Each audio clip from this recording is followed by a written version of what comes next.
En effet, l'instabilité de l'autre côté de la Méditerranée a tout d'une bombe à retardement côté européen, et plus particulièrement pour la France.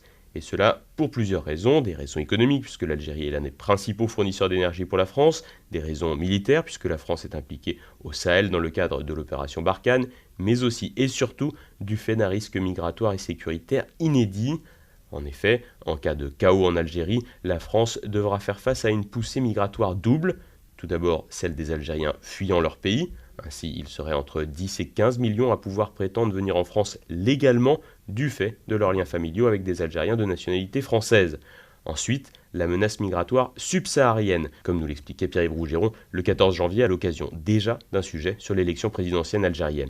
Si Alger tombe, on va être très clair, déjà dans les flux migratoires qui sont en Espagne actuellement, vous avez de plus en plus d'Algériens.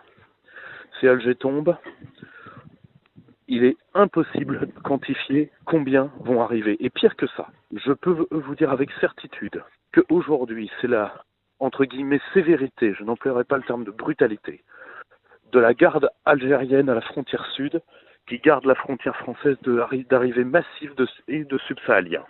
À une menace migratoire sans précédent s'ajoute une menace sécuritaire. Alger étant un partenaire privilégié de Paris dans la lutte contre le terrorisme et l'une des dernières puissances régionales capables de mettre à mal les organisations islamistes.